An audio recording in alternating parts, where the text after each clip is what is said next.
Program Wakaf Air yang dilancarkan Kementerian Alam Sekitar dan Air bukan bertujuan menggantikan peranan kerajaan kepada rakyat. Sebaliknya, ia adalah inisiatif untuk menambah baik perkhidmatan sedia ada khususnya dalam membantu penduduk kawasan pedalaman yang terjejas sumber air bersih.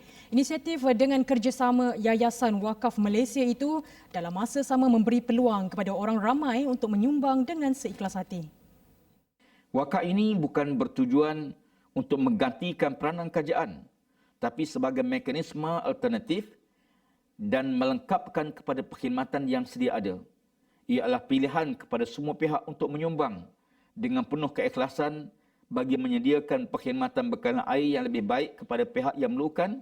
Beliau berkata demikian ketika berucap melalui webinar Wakaf Yayasan Wakaf Malaysia YWM dan UiTM Cawangan Kedah Siri 3 Wakaf Air, Matlamat dan Harapan. Tambah beliau, program yang berkonsepkan Wakaf Tunai Malaysia tersebut akan digunakan untuk membiayai projek perkhidmatan air khususnya di kawasan luar bandar berskala kecil seperti penggalian perigi, penyelenggaraan dan pembelian pam air, penyediaan tangki air mini dan pemasangan paip sambungan dengan nilai kurang daripada RM50,000.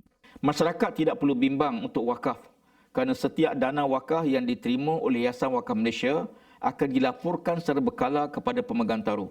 Penggunaan dana ini pula akan diluluskan terlebih dahulu oleh pihak jawatankuasa penasihat syariah Yayasan Wakaf Malaysia supaya konsep wakaf itu dapat kita pelihara dan dapat kita jaga.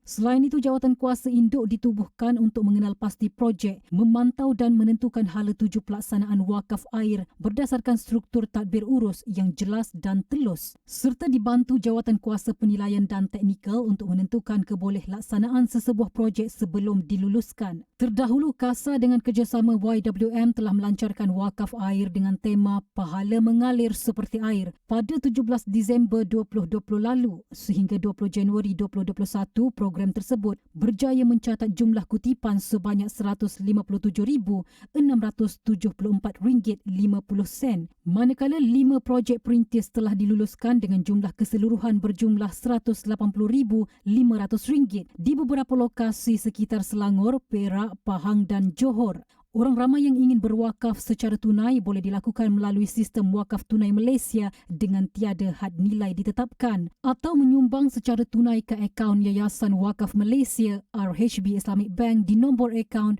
2124 5760 001304.